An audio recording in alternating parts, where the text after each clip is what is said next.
Bienvenidos y gracias por escuchar Verdad en la Red. ¿Por qué la misa tradicional es tan odiada? ¿Quiénes fueron sus primeros enemigos? ¿Es la misa tradicional un obstáculo para el ecumenismo?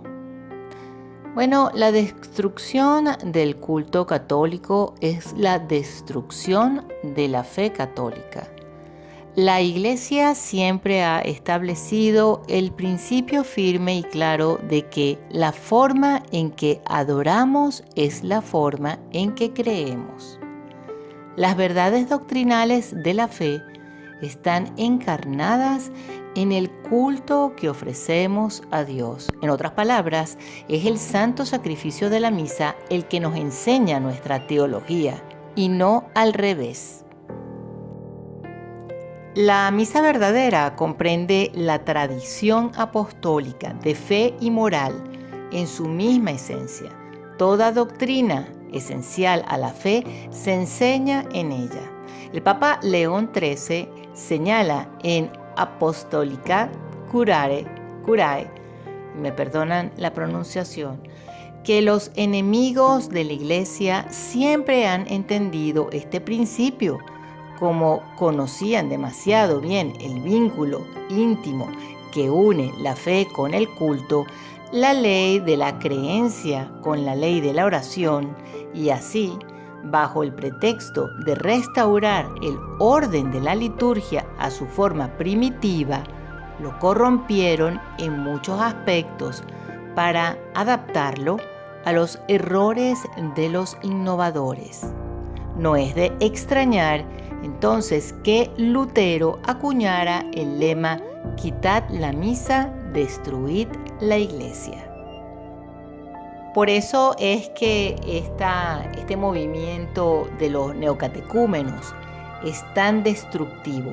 Y aunque la gente se sienta muy contenta con la comunidad, la verdad es que no los lleva a la verdadera fe.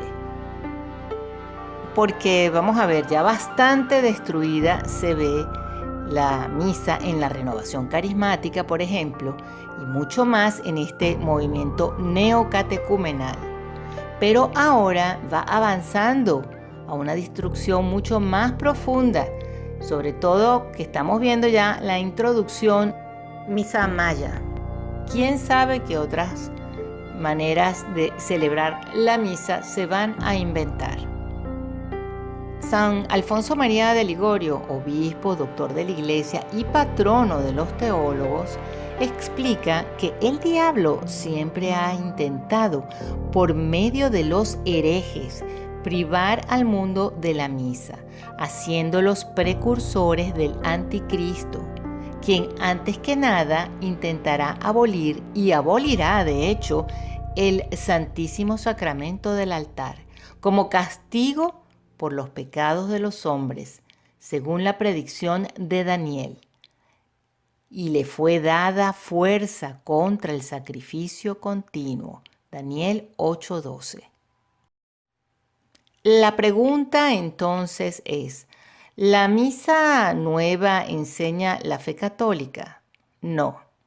Dicen ambos cardenales, Ottaviani y Bacci, que está claro que el Novus Ordo ya no pretende presentar la fe tal como la enseñó el Concilio de Trento.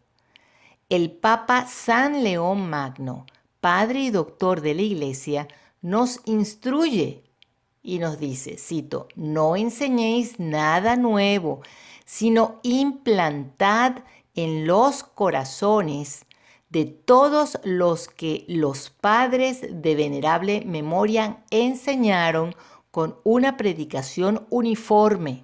Por lo tanto, no predicamos nada que no hayamos recibido de nuestros antepasados. En todas las cosas, por tanto, en la regla de la fe como en la observancia de la disciplina, obsérvese el modelo de la antigüedad». Las preocupaciones expresadas por el Papa Pío XII poco antes de la introducción de la nueva misa fueron bien fundadas. Y cito, él decía, «Estoy preocupado por los mensajes de la Santísima Virgen a Lucía en Fátima. Esta persistencia de María sobre los peligros que amenazan a la Iglesia es una advertencia divina contra el suicidio que representaría la alteración de la fe en su liturgia. Carta encíclica Mediator Dei del Sumo Pontífice Pío XII.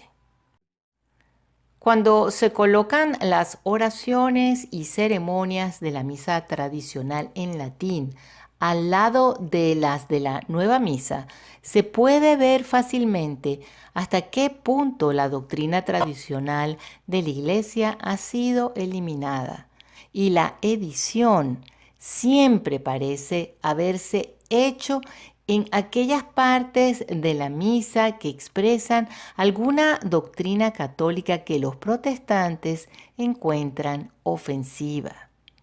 Pero no solo los protestantes. También tenemos que tomar en cuenta a los principales ingenieros en la oscuridad que necesitaban que esto se alterara. Por ejemplo, aquí tenemos al Comité de Judíos Americanos, que le dirigen una carta al cardenal Agostino Bea pidiéndole que se eliminen las referencias que se hacen a los judíos como los responsables de la muerte de Cristo. Ya para 1955 se habían hecho algunos cambios, como haber quitado una rúbrica muy ofensiva a los judíos. La única excepción a la regla del flectamus genua, una rúbrica que era muy ofensiva para los judíos, específicamente por parte de la Sagrada Congregación para los Ritos, en 1948, de las expresiones pérfidos judíos y judaísmo pérfido fueron eliminadas por parte del Papa Juan XXIII en 1959 y posteriormente fue autorizado este cambio por parte de la Sagrada Congregación de Ritos. Por eso que el Papa emite este documento, que sale del Segundo Concilio del Vaticano, Nostra Aetate, donde ya van, ustedes saben, aguando el guarapo. Sin embargo, hay unos pasajes antijudíos que permanecieron dentro de la liturgia católica. Estos se encuentran en los libros litúrgicos de la Iglesia y muchas veces son usadas en la preparación de las homilías. Y en este memorándum centran la atención en esa área del culto público católico que se considera más crítico en la formulación de actitudes hacia los judíos y el judaísmo, la liturgia del Triduo Pascual y las homilías basadas en ella. Es el núcleo del culto cristiano más antiguo.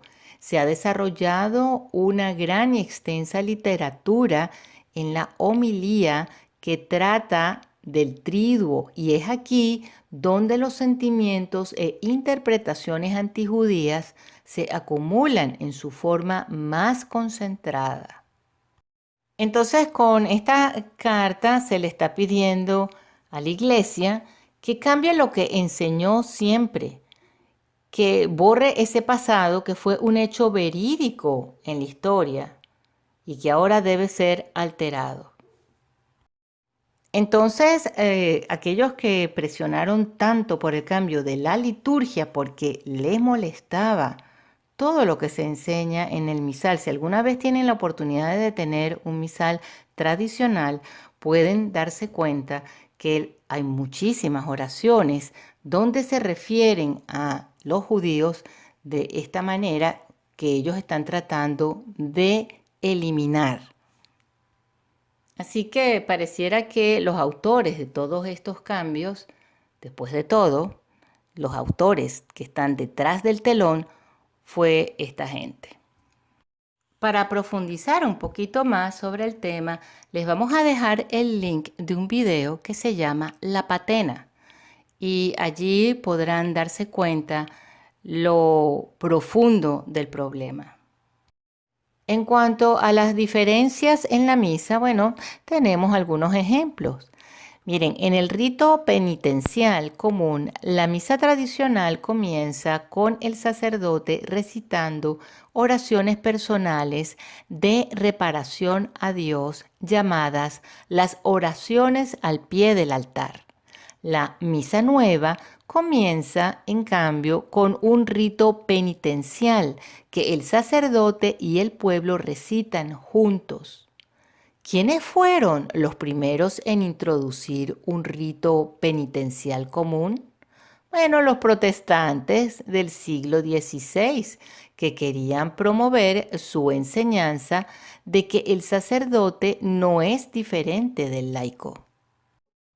Las oraciones del ofertorio de la misa tradicional expresan claramente una serie de enseñanzas católicas, como que la misa se ofrece a Dios para satisfacer por el pecado y que los santos deben ser honrados. Los protestantes rechazaron estas enseñanzas y por eso abolieron las oraciones del ofertorio, esa abominación llamada ofertorio, así dijo Lutero. Y a partir de este punto, casi todo huele a oblación. Esas son las palabritas de Lutero. En la misa nueva también ha desaparecido el ofertorio, que ha sido sustituido por una ceremonia llamada la preparación de las ofrendas. También se han eliminado las oraciones ofensivas para los protestantes. En su lugar está la oración Bendito sea Señor Dios del universo, basada en una acción de gracias judía antes de la comida. En cuanto a la plegaria eucarística, la misa tradicional tiene solo una plegaria eucarística.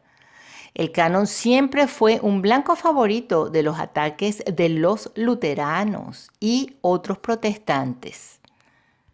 Y ahora la misa nueva, en lugar de tener un solo canon, la misa tiene ahora varias plegarias eucarísticas.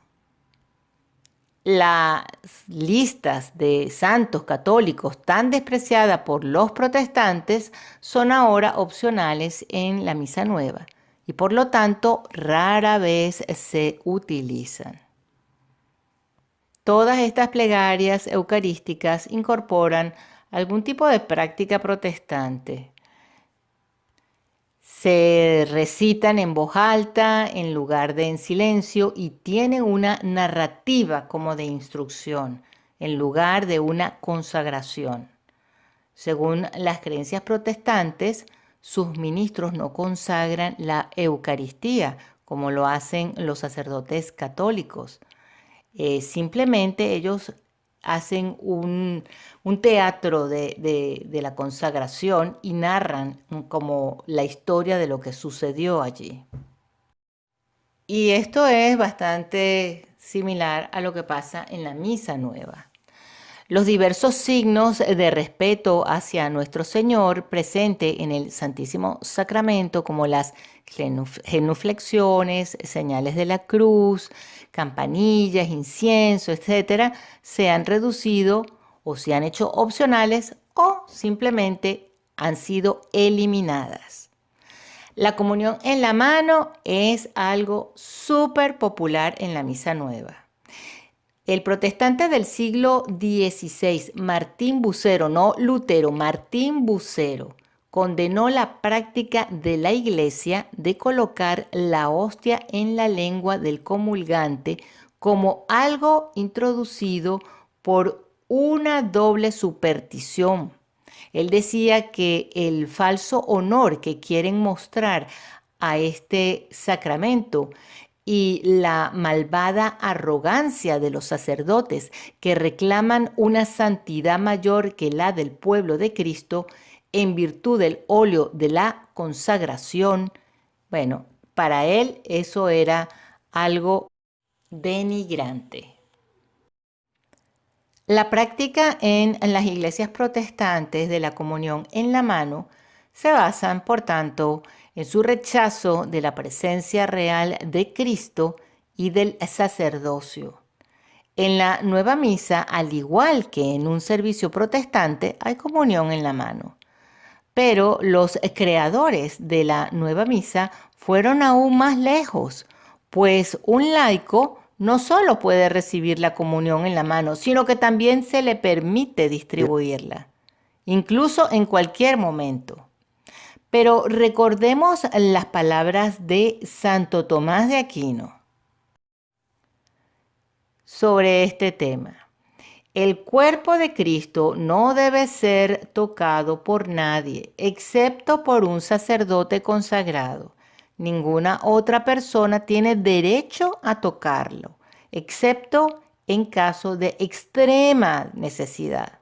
Santo Tomás de Aquino recibió el título de doctor angélico. Su decreto de canonización afirma: su doctrina no fue otra que milagrosa. Ha iluminado a la Iglesia más que todos los demás doctores. Está también el asunto de las falsas traducciones oficiales de la Nueva Misa. Se podría escribir un libro entero sobre los errores y distorsiones que contienen. Uno de los expertos que coescribió, vamos a decir así, la Nueva Misa fue el padre Guélinot, que fue un sacerdote jesuita, fue uno de los expertos. Y él dijo: la nueva misa es una liturgia diferente. Esto debe decirse sin ambigüedades. El rito romano, tal como lo conocíamos, ya no existe. Ha sido destruido. Imagínense. El Catecismo del Concilio de Trento nos dice que un católico peca contra la fe al participar en un culto no católico. La nueva misa no es un culto católico, aunque haya conservado el nombre de católica, como lo hizo la liturgia anglicana hasta hace poco. Y si miramos un poquito más allá, vamos a ver cuáles son los frutos de esta nueva misa y los frutos de Vaticano II, que fue donde empezaron a hacer y a creer en este espíritu para crear la nueva misa, porque por sus frutos los conoceréis. ¿Acaso se recogen uvas de los espinos o higos de los abrojos? Así todo buen árbol da frutos buenos y el árbol malo da frutos malos. No puede el buen árbol dar frutos malos, ni el árbol malo dar frutos buenos. Entonces, teniendo en cuenta lo anterior, debería resultar evidente que la nueva misa fue concebida con un propósito maligno y construida por medios malignos. De ello se deduce que un árbol así tendría efectos desastrosos para la Iglesia. Veamos sus frutos. La Iglesia desde Vaticano II, según el libro de Kenneth Jones, cuenta que mientras que el número de sacerdotes en los Estados Unidos aumentó más del doble hasta alcanzar los 58,000 sacerdotes entre 1930 y 1965, desde entonces ese número ha disminuido a 45,000. Para el año 2020 solo quedaban 31,000 sacerdotes y más de la mitad de ellos estaban por encima de los 70 años. En cuanto a las ordenaciones, en 1965 se ordenaron 1,575 nuevos sacerdotes en los Estados Unidos por lo menos. En el año 2002, la cifra fue de 450. En 1965, solo el 1% de las parroquias de Estados Unidos carecían de sacerdote.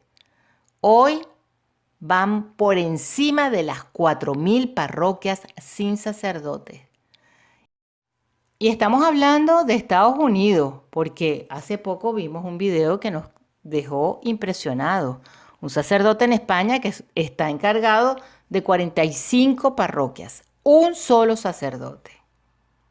Y todo es así, con las ordenaciones, no hay seminaristas en los seminarios normales, comunes y corrientes, con excepción de aquellos que están promoviendo la tradición, con las hermanas religiosas, las monjas, bueno, brillan por su ausencia, nada, todo totalmente destruido.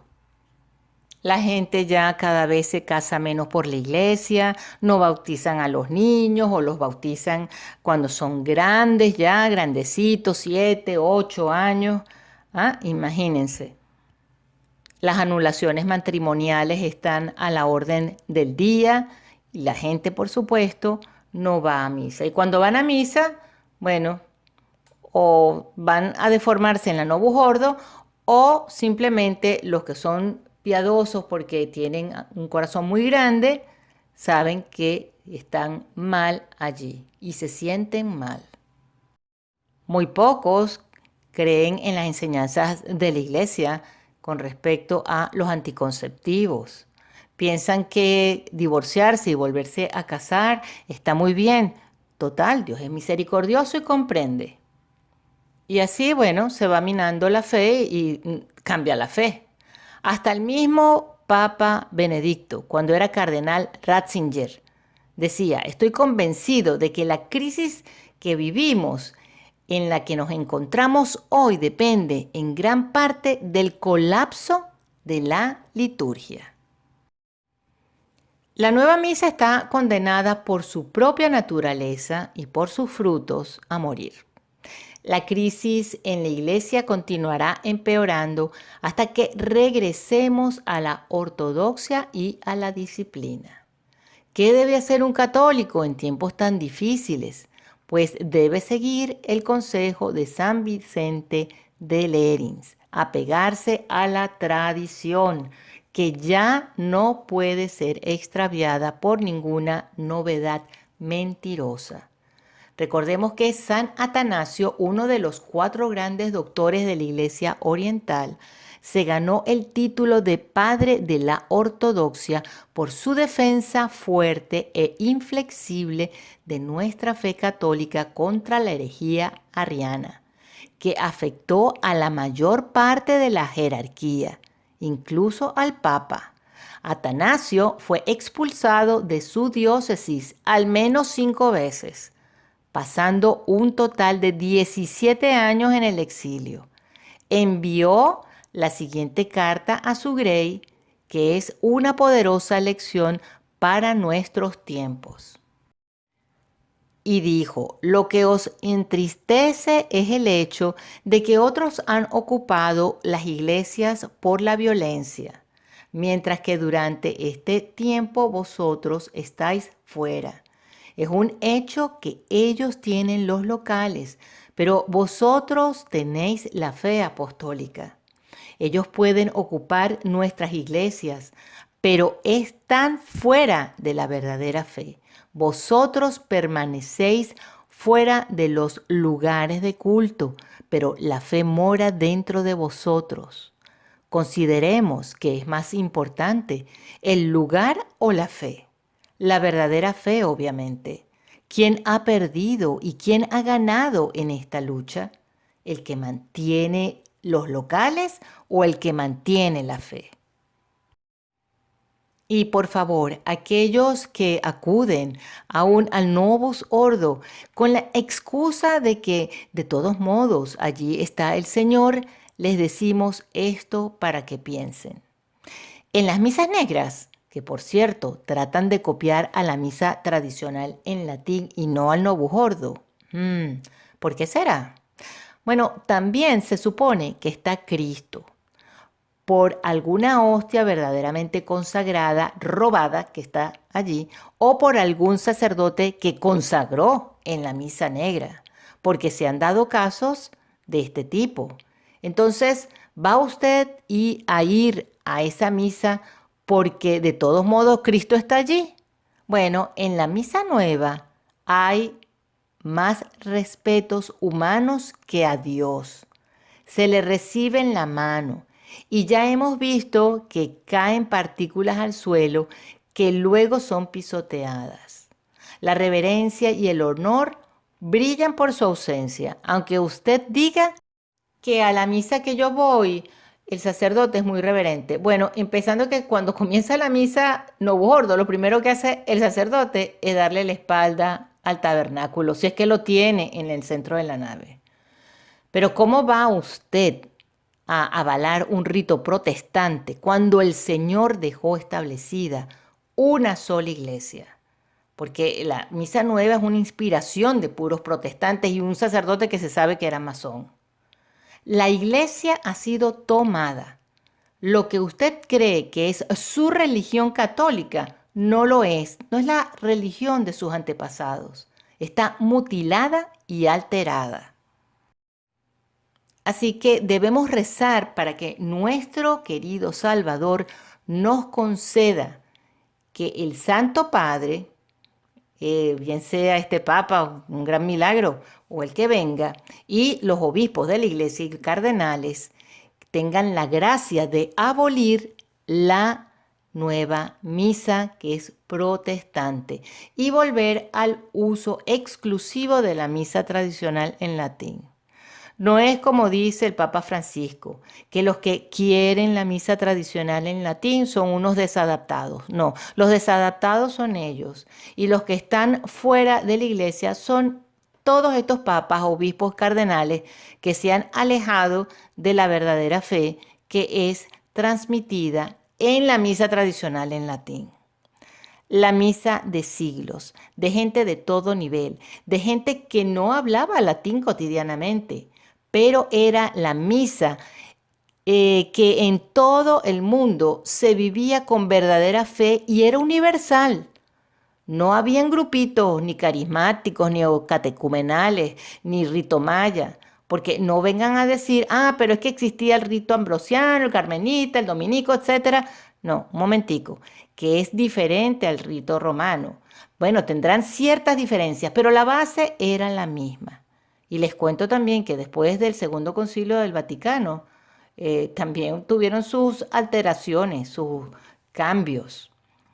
Además, nosotros somos del rito romano. Nosotros no vivimos en el Medio Oriente. El sacerdote, cara a Dios, el silencio y el recogimiento no existe en la misa moderna. Los resultados son desastrosos y la pérdida de la fe debido al Segundo Concilio del Vaticano y la creación de la nueva misa se hace evidente. Debemos asistir a la misa tradicional en latín y tratar de aprender nuestro catecismo tradicional. Ahí está el padre Michel Bonifaz, que tiene una serie maravillosa del catecismo. Muy bien, lo pueden aprender a través de internet y ver la misa también por internet, hacer un esfuerzo y rodar de vez en cuando, una vez al mes o cuando puedan, al sitio donde les quede una misa tradicional más cercana. Y recuerden lo que hicieron los japoneses. 200 años sin sacerdotes y mantuvieron la fe. Y nosotros con toda esta tecnología creo que se nos puede hacer mucho más fácil que a esos japoneses. Que Dios nos bendiga, nos proteja, nos ilumine. Hasta la próxima.